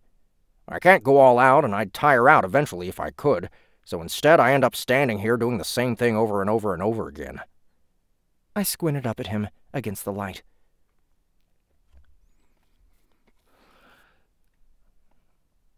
Boo-hoo! Getting stabbed repeatedly isn't exactly fun for me either, I said, laying my head back again. I kept an eye on my HP bar just in case, but after hours of this, Adam and I had a system. The next, however, long passed in a steady cycle of stabs and heals, and if I'd been able to see Adam's eyes, I'm pretty sure they'd have been glazed over. He wasn't the one getting actual, tangible, permanent benefits from this endeavor, so that was understandable. I saw a let me see how much longer we got this chapter. This is...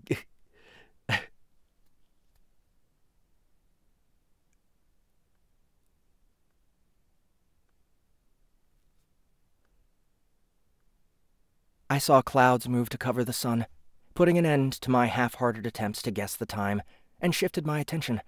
I took a moment to search through what topic to bring up next, discarded girls, and went to the next option. Adam, I spoke, giving him a moment to return from his zoned-out state. New question. He grunted, which could have meant anything, but he did it a lot, and I decided to interpret it as whatever was most convenient for me. You said before that you were apathetic about more humans than you hated, right? You said before that you were apathetic about more humans than you hated, right? I mused aloud. Why's that? He silently stabbed me a few more times. This scene is really funny. He said, still stabbing me.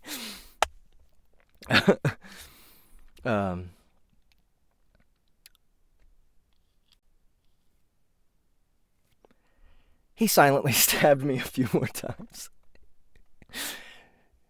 Just as I was about to accept he wasn't going to answer, though, he spoke. Why do you ask? Just curious, I guess. Maybe I should act out being stabbed.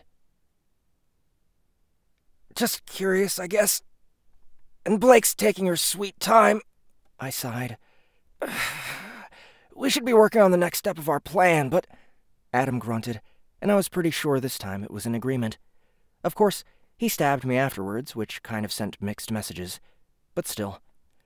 The Faunas weren't imprisoned within Menagerie by the people who hated them. Not really, he said, after several minutes of literally pointed silence. Or at least, I don't think so. The fact of the matter is that there are a lot of people who don't care. And that's the problem. You can see it anywhere. When a Faunus is getting bullied in school, does the whole class cheer? No. A lot of them might even disapprove. A lot of places discriminate against us, use us, do horrible things to us. But do I think everyone has this deep-seated hatred for us? No. But how many do anything to stop what happens? When they hear a news report about something happening to the Faunus or see them get hurt, they don't really care. Not enough to get involved. Even the ones that could do something. I thought about how many news reports I'd seen and let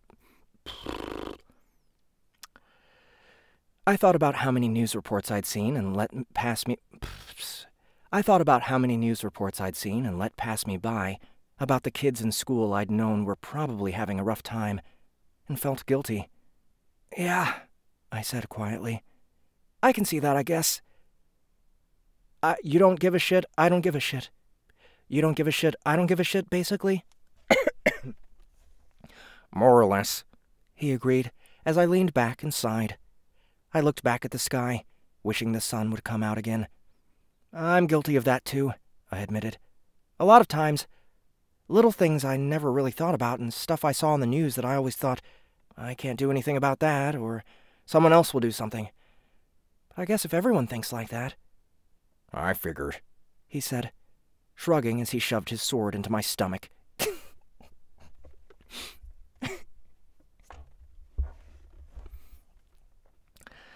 And I'm not stupid. Oh, I get it. But that doesn't make it right, and it doesn't help the ones who suffer. I'm not going to curse you for not having a perfect record, if you're worried about it. The fact that you agreed to this mission speaks for itself. But there are things people need to understand. I had to stare for a moment when I realized that Adam was reassuring me, and then snorted. I'll work on it, I said. After I get back to school, I'll sort some things out. Considering that you've given me enough punishment to make up for literally everything I've done wrong in my entire life, let's call it even, okay? Adam shrugged one shoulder before sheathing his sword. I'm bored again, he said when I gave him a questioning look. I'm gonna go back to punching you.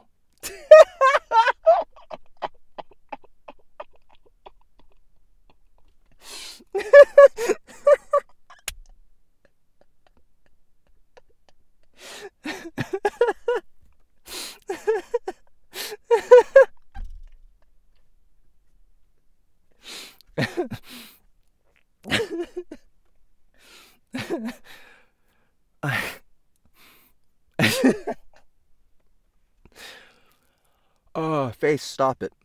Okay. I'm gonna open the door.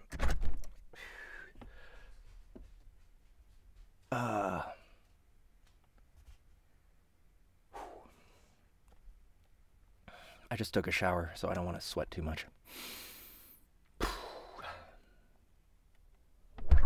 Oh, that was just very unexpected. I shrugged, and he dragged me to my feet before his fist went across my face fast enough to make my head spin. I shook my head in an attempt to clear it, but he just punched me again, kicked me in the gut to send me back into a tree, before jumping towards me, boot slamming into the side of my skull. I went down, barely catching myself with my hands, and saw Adam's legs before me.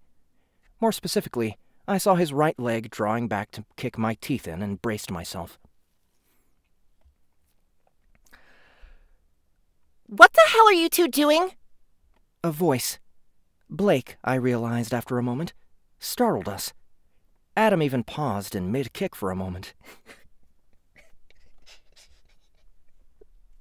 These are great images.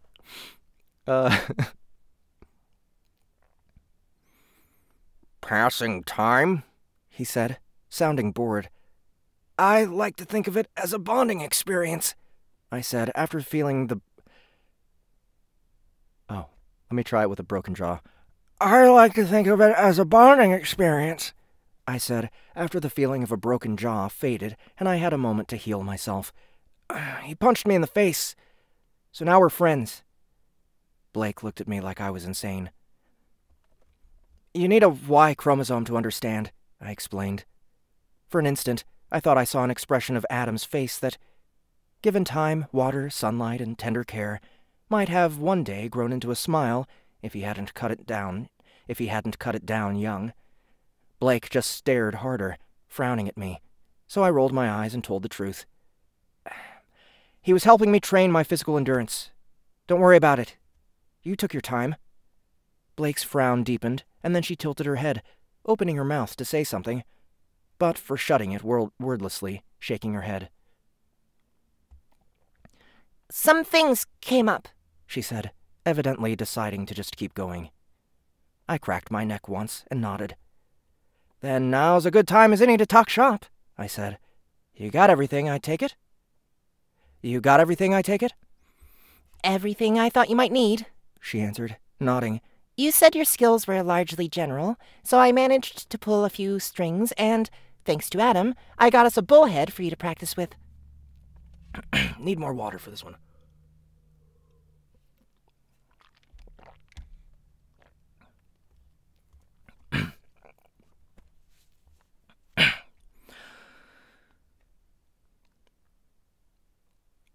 A few of our local members agreed to chip in as well and volunteered 11 computers and some extra parts, as well as some lean and what they could get about the area. Several of them are on rotation, watching the places we know about, and they'll be sending us pictures of everyone who enters and exits. Rodwick is watching the news to see if anything important comes up. I think that last part was directed at Adam, but I nodded anyway. I was smart and wise enough to know I couldn't have done that in her place. Neither intelligence nor wisdom were replacements for connections. Or experience, I suppose.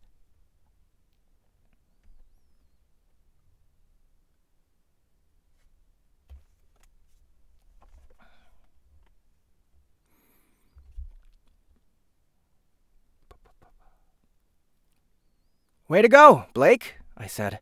Then there's a few things we're going to need to do.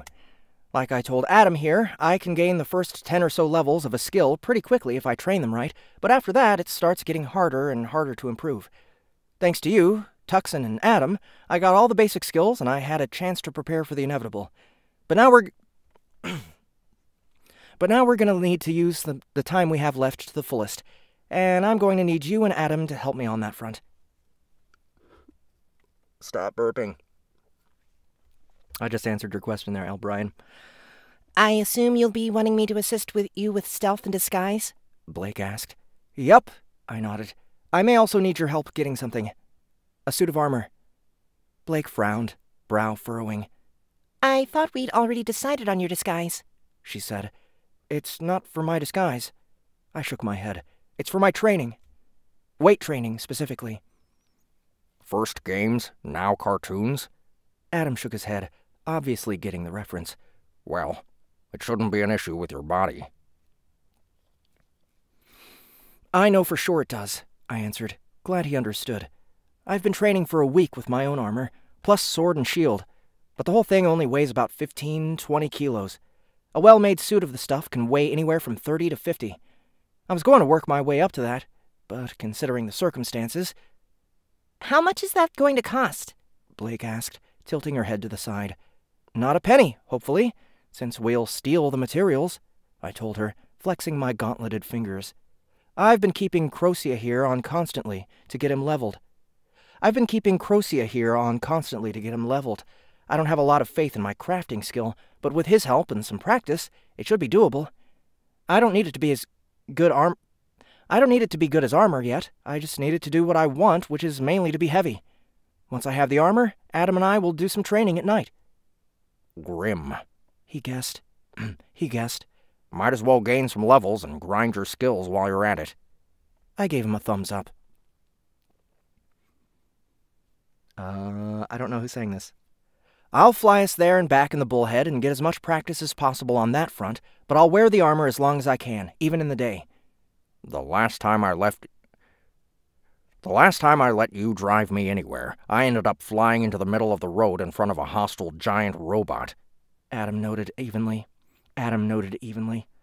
Well, this time, wear a seatbelt, I advised. When we're not doing that, I'll be working on my other stuff. Like computers. We still need to get the manual for the airship, right? Blake nodded. You're going to use a virus? She asked, and I shrugged, wondering how much experience she had at this type of thing. Well, I guess, I said. Getting it that way would be pointlessly difficult, but I'll grind the skill as much as possible, since it'll help later. So we'll call that plan C or D. Blake stared at me, tilting her head. And plan A? I smiled. There are a few things you need to know about hacking. It's not like in the movies. First of all, and most importantly, never forget that people are stupid. That's a good ending. All right, so that is our show for today. Thank you guys for coming to hang out. I did not expect to do a 2-hour show, but you were here. You were having fun, I hope. You were cracking me up in your comments. So, not a waste at all. And I'm glad we had a good show, man. So, let's see. Brian, I owe you an audiobook, so if you know me on Facebook, get in touch with me. If not, after the stream is over, tell me who you are in the chat, and I'll go look for you in Facebook. And, yeah, I'll get you that free audiobook. Let me see. You guys were saying some stuff before that I missed. Aw, thanks, dude.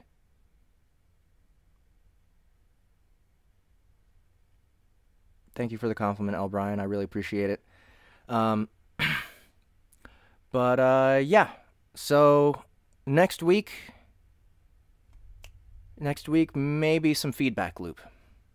I think maybe some feedback loop. And, I mean, it sounds like I'm going to be looking at a bunch of requests here in a little bit, so I might do another requests only, maybe not on a Wednesday, maybe maybe on a Sunday. I won't forget my tentacles. Oh, so shameless plug, how do authors go about hiring me? You know, just come find me on Facebook, or email me at Soundbooth Theater Live or at thumperthumb@gmail.com. I'm around. You'll see me. I'm always hanging out with the Lit RPG people, and yeah, my schedule's kind of packed through September and October right now. I think I don't have any more openings till November, but some things are kind of happening right now that may even open up a schedule a little bit wider. Maybe not for me exclusively, specifically, but for Soundbooth Theater. So, get in touch. You know, we'll figure it out. And yeah, thanks for coming and hanging out. If you ever want to request something, if you're a writer, if you're an aspiring writer, you wanna request things, come to the Soundbooth Theater Live group. Please share, like, follow, subscribe to my YouTube channel. You know, anything you can do to support this show, I really appreciate it. And of course, you can find all my audiobooks on audible.com. So, thank you so much for coming, guys. I really appreciate it. I always love performing live. And I guess until next week.